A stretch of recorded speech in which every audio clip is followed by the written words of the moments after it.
Hello and welcome to part 2 of Every Spirit in Super Smash Bros. Ultimate, where we'll be documenting every spirit in Super Smash Bros. Ultimate and all of their various origins, all done in chronological order. Today, we will be documenting the 22 spirits who debuted in 1984, most of which are from the Punch-Out series, which is a very unique thought. We covered all of the major introductory stuff in the last video, and I'm itching to yap on as though somebody of any value is listening. So let's just jump right into this, shall we? Tennis player is the term given to anyone who makes the life-altering decision to play a game of tennis. Said game involves two people, or two teams of two, smacking a projectile over a net and towards the opposing field, hoping that it'll hit the enemy's turf twice in a row, and that they don't whack it back towards their side of the field, else they'll need to try and defend it, and thus the game continues. Basically, what I'm trying to convey here is that, very much like baseball, tennis on NES is literally just tennis. On the NES. That being said, the only thing to note really is that Mario actually makes a cameo as the referee, to make sure that each match is fair and just. Tennis has since been ported and re-released on Game Boy, Game Boy Advanced, Wii, Wii U, 3DS, Switch, and even the GameCube via Animal Crossing. For this spirit battle, you fight against Daisy, wearing a blue dress to match the blue tennis player in the artwork. The stage you fight her on is Pokemon Stadium, referencing a standard tennis court. The music that plays is Tennis Training from Wii Sports Club, for fairly obvious reasons. The rules for the battle will make an assist trophy enemy spawn, specifically Color TV Game 15, who is effectively a digital version of tennis. The conditions for the battle will make the enemy favor side smash attacks, referencing how Daisy uses a tennis racket in her side smash. After defeating them, they can be equipped as a support-type spirit, possibly referencing tennis doubles, which is performed with teammates. The effect they provide is landing lag down, referencing how the goal of tennis is to keep the ball or birdie or whatever from hitting your side of the field. The Wild Gunmen are the main baddies that you face off with in the NES game Wild Gunmen. Using the NES Zapper, you must face down all 5 of these dastardly Wild West bandits in a game of reflexes. Shoot them the moment a signal is called to beat them, but if you mess up, they'll shoot you right back. While the NES game is the most well-known version, the game technically debuted in 1974 as a light gun electromechanical arcade device, using FMV to depict the bandits that you shot at. The NES version has since been referenced in WarioWare, and even got re-released on Wii U in honor of its cameo in Back to the Future Part 2. For this spirit battle, you fight against 5 Duck Hunts, referencing the 5 bandits who all show up in Duck Hunt's down special attack. The stage you fight them on is Gerudo Valley, referencing the deserty Wild West setting of Wild Gunmen. Similarly, the music, Dylan's Rolling Western, The Last Ranger, also has a western feel to it. The rules for the battle will grant you temporary invincibility and make shooting-type items appear. The temporary invincibility references the countdown that you need to wait for before firing, and the shooting-type items obviously reference the NES Zapper and the gunmen wielding guns. The conditions for the battle will make you start with 300% damage, referencing how the guns in Wild Gunmen will kill you in one shot. After defeating them, they can be equipped as an attack-type primary spirit, likely referencing how they were the main villains of Wild Gunmen who tried to shoot you. Glass Joe is a scrawny, cowardly boxer from Paris, France, and the first opponent that we ever faced in the Punch-Out series. Fitting for the first boss fight, his attacks are weak, slow, and very easy to dodge, and he also has very bad defense and awful dodging abilities. Basically, if you lose to him, you should feel very, very bad about it. He returned in both the NES and Wii Punch-Outs in the exact same role, and is just as pitiful. Though in the latter, he can be refought in the title defense mode, this time with a helmet to protect his head, and a number of different attacks and tricks to throw you off. Don't feel too bad if you lose to him there, though. It's actually kind of a shocking turn. In Super Smash Bros., Glass Joe's spirit has you fight against Luigi, who is also tall, thin, cowardly, and is wearing a white costume.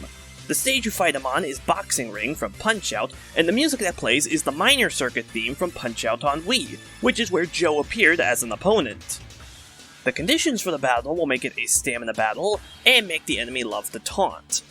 The stamina battle condition is a reference to the health bars that Punch-Out uses, whilst the taunting is a reference to Glass Joe's various taunts, specifically his Viva la France taunt in the Wii Punch-Out. After defeating him, he can be equipped as a neutral-type primary spirit, and his effect is initial damage 30%, referencing how he's the weakest, most pathetic boxer in the entire series. Bald Bull is a Turkish boxer from Istanbul, not Constantinople, who appears in many games in the Punch-Out series. He was first seen in the arcade original, where he attacks very fast and aggressively, requiring some good dodging abilities to outlast him. He returned in the NES title, this time with his iconic Bull Charge move, ramming at Mac like a wild bull to deliver a potent uppercut.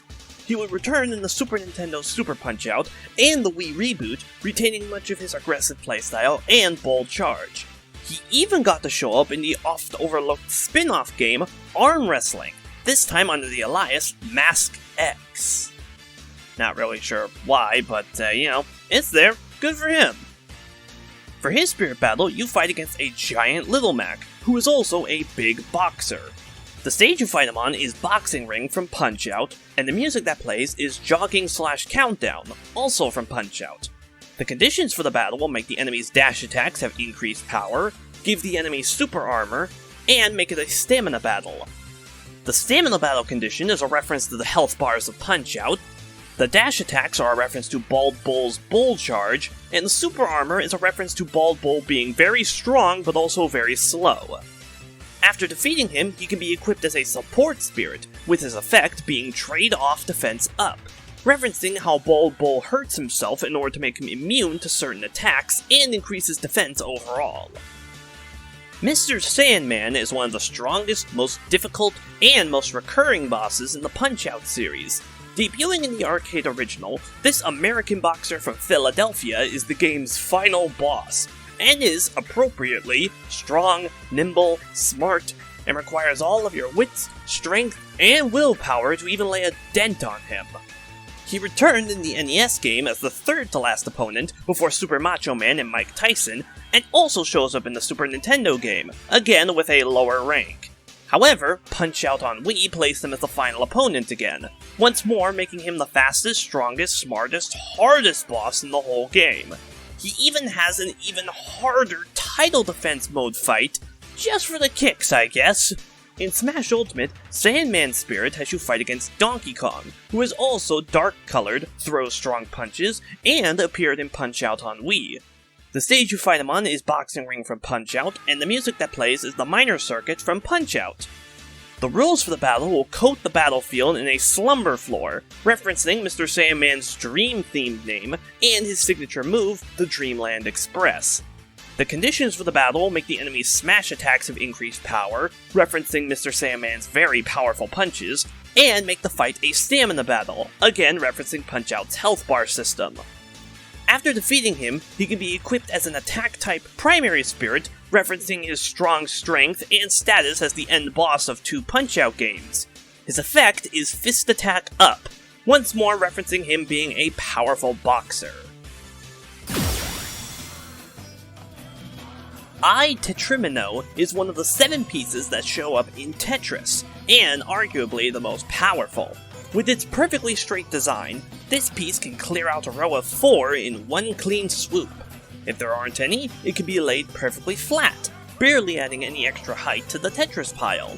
Clearly, this block is meant to be the hero of Tetris, valiantly fighting against the evils of block tyranny to keep the land of Tetropolis safe from peril. Unfortunately, the block's minions keep I-Block at bay, thus explaining why it will never show up when you really need it. In Smash Ultimate, the I-Block spirit will have you fight against 3 Corins, all wearing blue outfits to match its blue color. The stage you fight him on is 75 meters, a stage from the 80s that's primarily built out of straight rows and barriers. The music that plays is Tetris Type A, for fairly obvious reasons, I'm sure.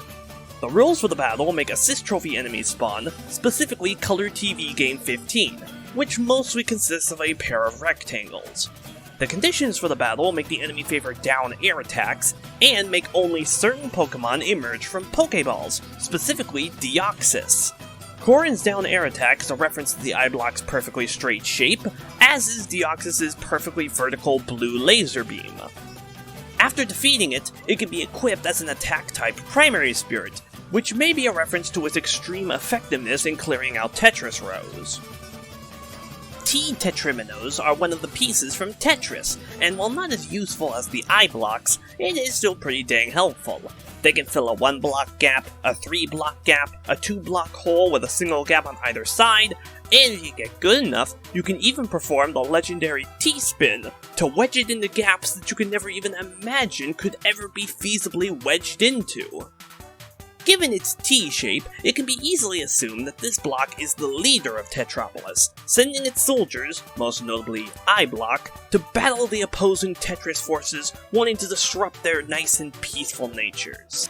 In Smash Ultimate, the T-Block spirit has you fight against Rob, wearing a purple costume to match the block's purple color. The stage you fight him on is Flat Zone X from Game & Watch, an 80s stage that has a vaguely similar T-shape, I think, if you kinda squint at it a bit. The music that plays is the Brawl remix of Chill from Dr. Mario, another puzzle game that was inspired by Tetris to a degree. The rules for the battle will make assist trophy enemies spawn, specifically Hammer Bro, and will make the screen flip upside down occasionally. The Hammer Bros hammers have a T-shape to them, and the screen flipping is likely a reference to either the advanced T-spin maneuver, or possibly just a reference to how Tetris pieces can be flipped around to make different shapes to fit into different holes. The conditions for the battle will make the enemy favor down smash attacks, which will cause Rob to spin around in a T-shape. Again, possibly a reference to the T-spin. After being defeated, it can be equipped as a support spirit, and its effect is screen flip immunity, again referencing how Tetris pieces can be rotated. S and Z blocks are the bane of any Tetris player's existence. They have a weird squiggly shape that makes it kinda hard to find a good slot for them to fill most of the time. And if they spawn near the beginning of your game, your playing field will look like a piece of stress-inducing modern art in no time flat.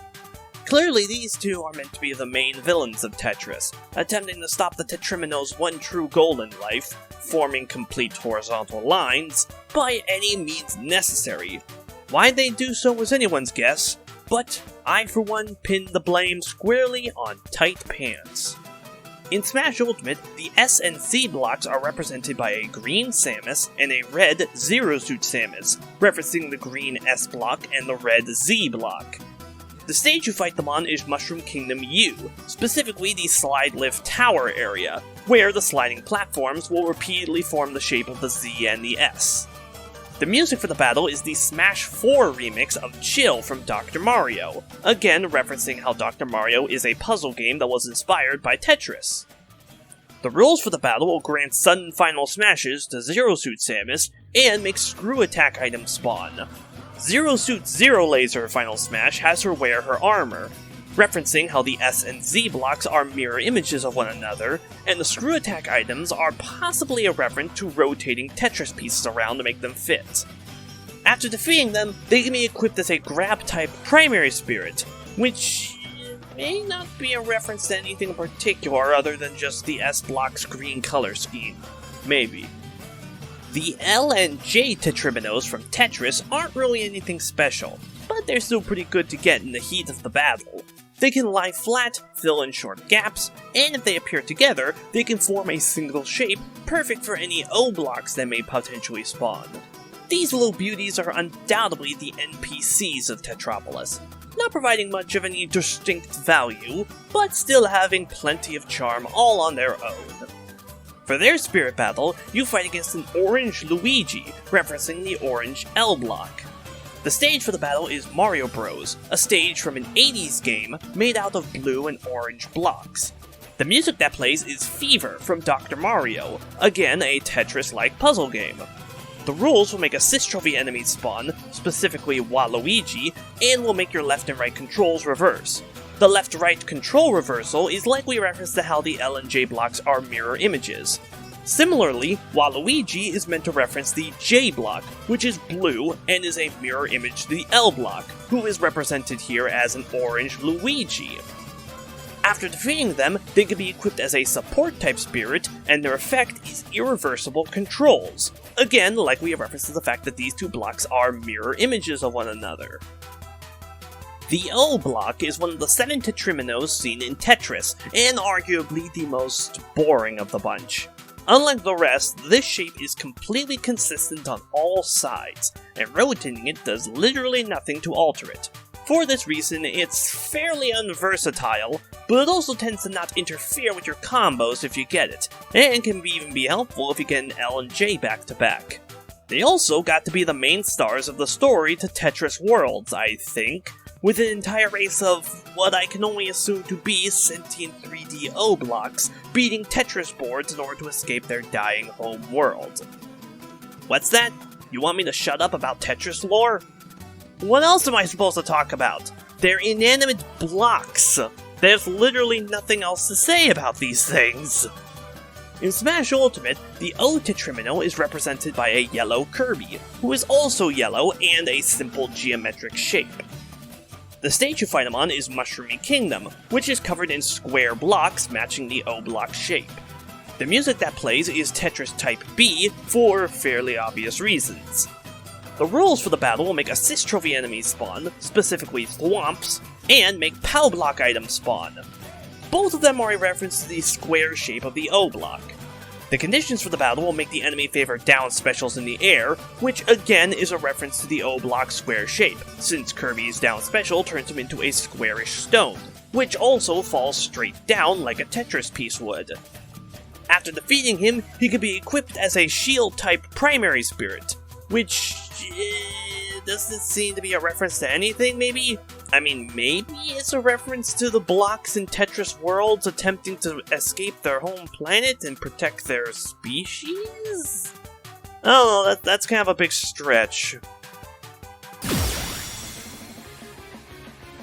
Gangster, Lady, and Policeman are a trio of cardboard cutouts who make up the base gameplay of Hogan's Alley. Using the light gun, the player must shoot at the gangsters, but avoid shooting the innocent civilians or fellow law enforcement types. As time goes on, they'll appear faster and in greater numbers, making for a tougher time to hit the correct targets. They also show up in the arcade version of Hogan's Alley, and also appear in a few WarioWare games and in Duck Hunt's Final Smash.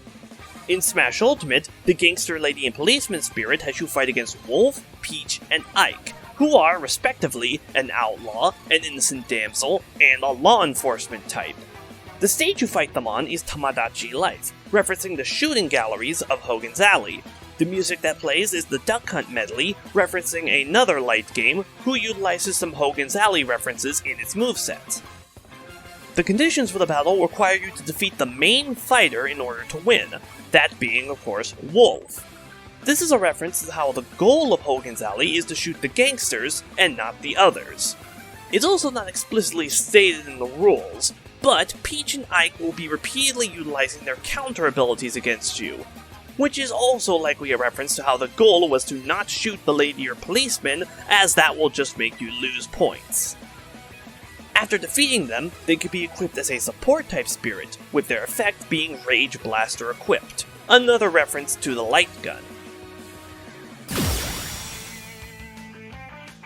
Bear Hugger is a big, burly boxer from Canada who first appeared in the arcade version of Super Punch-Out. He was the first opponent faced by Little Mac in that game, and used his large belly to make him immune to body blows. To beat him, Mac had to use his face punches to knock him out, and when he goes down, he'll try to use a two-handed smash that can instantly KO Mac if he's not careful.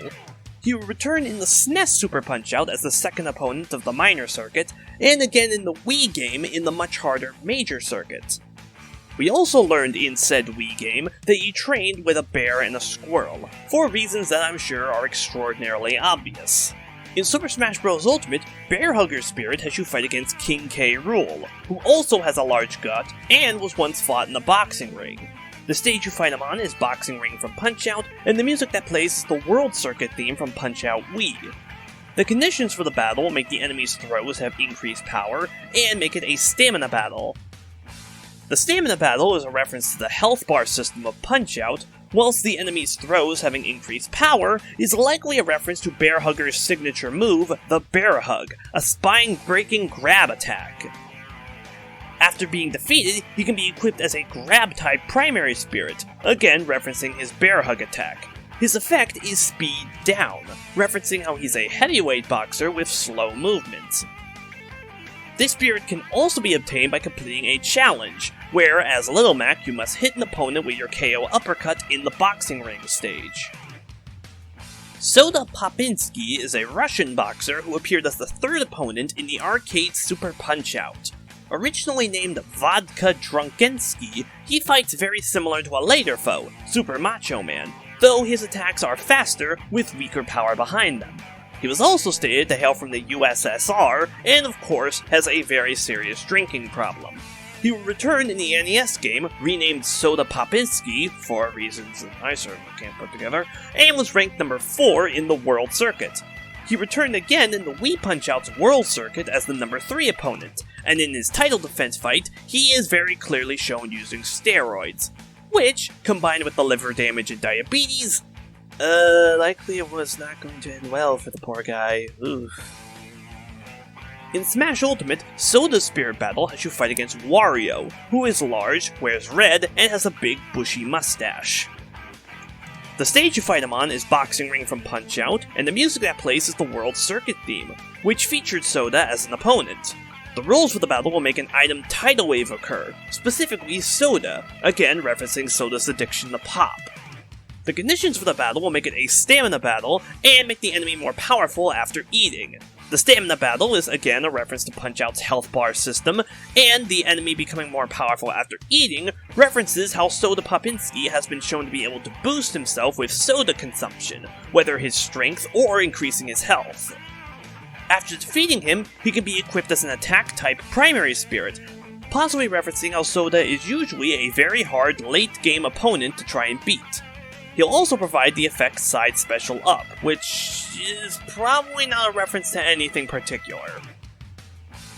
Great Tiger is an Indian boxer who appeared as the number 1 contender of Super Punch-Out's World Circuit. Using mysterious magical abilities, he can rapidly teleport to throw off his attackers and evade damage before landing a powerful blow right at Mac. He can also deliver 4 uppercuts after being knocked down, which are just as deadly. Following this, he returned in the NES and Wii games with even greater magic powers, being able to fully clone himself and move around at near light speed. I can only assume that all of this is allowed since the rules of boxing never really seem to have accounted for magic. In Smash Ultimate, Great Tiger's Spirit Battle has you fight against 3 Incineroars, referencing his tiger theme and his ability to clone himself. The stage you fight him on is Boxing Ring from Punch-Out, and the music that plays is the Minor Circuit theme, also from Punch-Out. The conditions make it a stamina battle, and require you to defeat the main fighter to win. The stamina battle is again a reference to Punch-Out's health meters, and defeating the main fighter is a reference to how Tiger's clones can be used to distract from his real attacks, and throw off Lil Mac's game. After being defeated, he can be equipped as a shield-type primary spirit with the effect Fist Attack Up. Again, a reference to the fact that he is a boxer. Super Macho Man is a Hollywood superstar / boxer / final boss of the Super Punch-Out arcade version. Being the last battle, he is incredibly fast and powerful, with a destructive 360-degree spin punch that you need to duck under to keep fighting. Other than that, he mostly fights like the rest, but very fast and very strong, so you'll need all your skills to take him down. He returned in the NES and SNES games as the World Circuit champ, and appears in the Wii game as the number 1 World Circuit contender. This was the only time he wasn't the World Circuit champ, and apparently the current champ, Mr. Sandman, was his one and only loss in that game. In Smash Ultimate, Super Macho Man does not have a spirit battle. Instead, you need to obtain him by summoning him, using the cores of Machamp, Balrog, Urban Champion Fighter, and 1 attack core. The first 3 characters all share a common World Champion Fighter theme with Macho Man, and the attack core references how Macho is generally a late-game, very difficult opponent to face. After summoning him, he can be equipped as a grab-type primary spirit, with his effect being Fist Attack Up, again referencing that he is a boxer, who punches, because that is what boxers do. They don't. Devil is the title character and main antagonist, quote-unquote, of the NES title Devil World. One day, a green dragon decides to attack his realm, so the devil, acting in pure self-defense, employs his minions to attack him. However, he accidentally left his extra religious artifacts lying around, granting the dragon all of the tools needed to defeat him.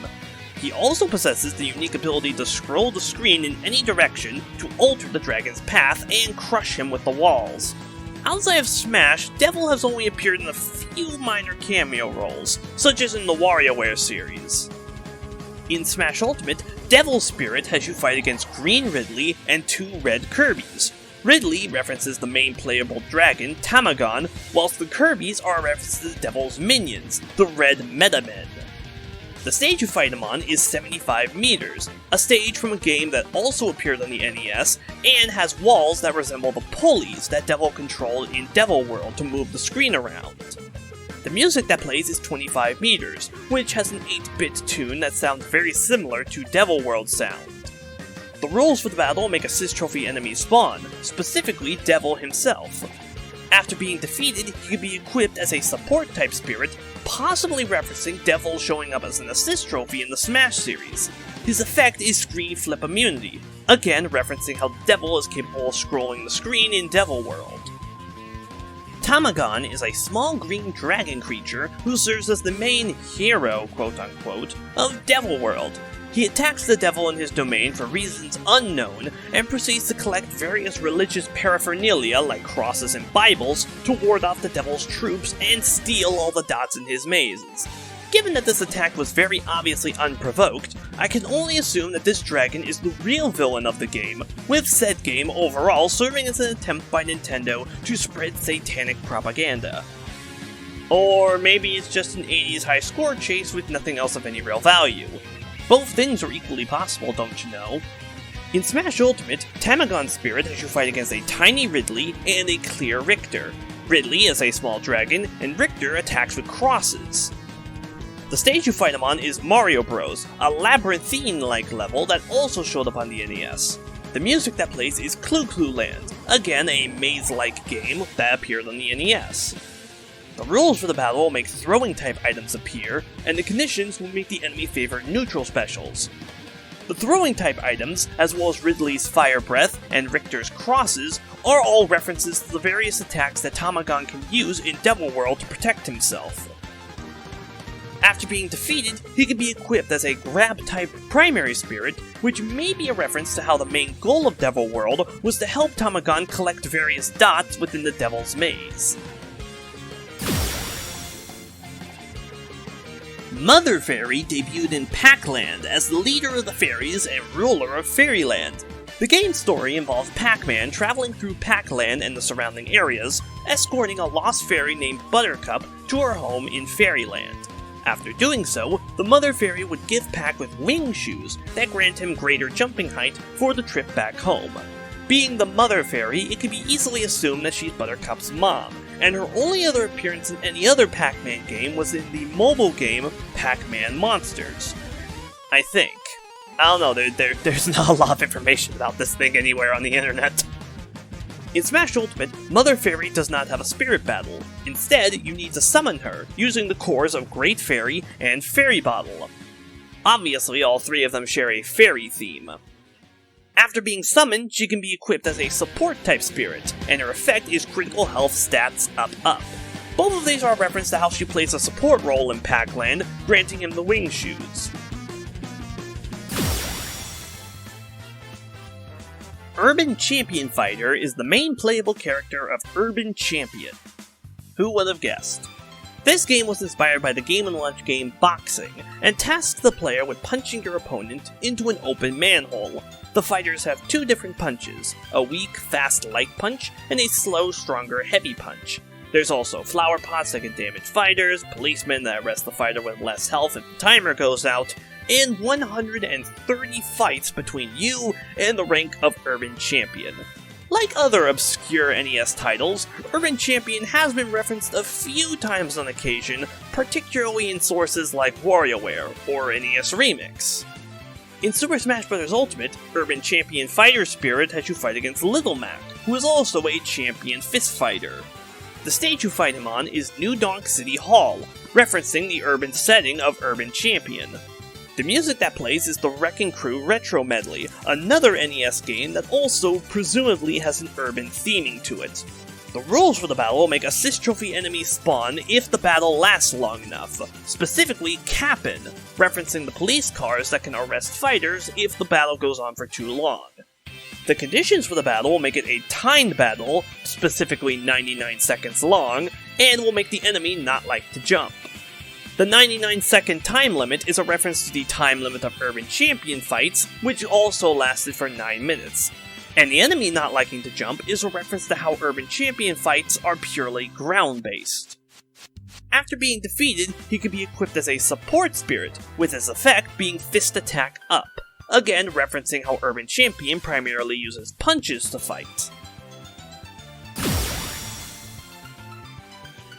Bubbles is a female balloonfish who plays a starring role in Clu Clu Land. Her story begins when a species of nasty urchins called Uniras steal all of the treasures of the undersea kingdom of Clu Clu Land. Bubbles is tasked with infiltrating their lairs and retrieving all of these lost treasures, utilizing Sonic Burst to stun the urchins and grabbing turning posts to help spin herself around. Outside of re-releases, Bubbles has shown up in a few games referencing her original appearance, such as WarioWare and NES Remix, and also popped up as an unlockable character in the Versus mode of DK King of Swing, which features very similar grabbing and spinning mechanics. Bubbles' Spirit Battle has you fight against a red Pac-Man, who is also red and round. The stage you fight her on is 75 meters, which also normally has a very large labyrinthine-like design and showed up on the NES. The music for the battle is Clu Clu Land from her debut game. The rules for the battle will make Unira items spawn, which also debuted in Clu Clu Land. After being defeated, she can be equipped as a support-type spirit, possibly referencing how Bubbles needed to help retrieve stolen treasure. Her effect is Screw Attack Equipped, referencing the grabbing poles to spin yourself around gameplay of Clu Clu Land. Uniras are nasty little sea urchins who are the main villains of Clu Clu Land. They kick off the story by stealing the treasure of the underwater kingdom of Clu Clu Land, leaving their savior? Princess? Random bystander, mayhaps? Bubbles to save the day. Their spines let them kill Bubbles on contact, but she can use a sonic blast to stun them and make their spikes retract. They can then be pushed into a wall in order to flatten and destroy them. Much like Bubbles, Uniras have only shown up in re-releases and a handful of cameos referencing Clu Clu Land, such as in WarioWare or NES Remix. Unira's Spirit Battle has you fight against 4 green Kirbys, referencing the Unira's round shape, greenish color, and tendency to attack in groups. The stage you fight them on is 75 meters, which appeared on the NES and has a very big labyrinthine-like design. The music that plays is Clu Clu Land from their debut game. The rules for the battle will make an item tidal wave occur and make Unira items spawn occasionally. The Unira items are fairly obvious, whilst the item tidal waves are a reference to how Uniras attacked in groups. After being defeated, it can be equipped as a support-type spirit, possibly referencing how Uniras appear as items in Smash Bros. The effect they provide is Unira Equipped for... oh geez, I wonder why they do that, huh? Excite Bikes are fairly typical, if very powerful, motorbikes that are the main star of Excite Bike. In this NES racing game, you control a red Excite Bike and must race against other Excite Bikes for first place. They can jump off of ramps for serious air, and use a turbo boost system for some extra speed. However, the turbo can overheat the engine very easily, so cooldown panels are needed to keep the bikes from dying for a short time. These bikes appear again in Excite Bike 64 and the WiiWare game Excite Bike World Rally, and also show up in a few other games paying homage to the NES original, such as WarioWare and NES Remix. For this Spirit Battle, you fight against 4 Warios, colored red, green, and purple, referencing the multicolored motorbike drivers. The stage you fight them on is Mario Circuit, with the music being Excitebike from Mario Kart 8. Both of which are of course a reference to how Mario Kart is also a racing game, but also is likely a reference to Excitebike Arena, a DLC track from Mario Kart 8 that was completely based off of Excitebike. The conditions for the battle will make the enemy favor side specials, which makes Wario pull out his Wario Bike, another motorcycle. After being defeated, he can be equipped as a support-type spirit, possibly referencing its appearance in Super Smash Bros. Brawl as an assist trophy. The effect that they provide is Move Speed Up, again referencing how Excitebike is, of course, a racing game. And that is every single spirit that debuted in 1984. Thank you very much for watching, and stay tuned for part 3, covering the 20 spirits that made their debut in 1985. We'll be talking about Mach Rider, Ghosts and Goblins, the Rob series, and of course, the legend itself, the NES title that reinvented the very genre of video game and set the standards for all video games that would ever be created afterwards. Balloon Fight.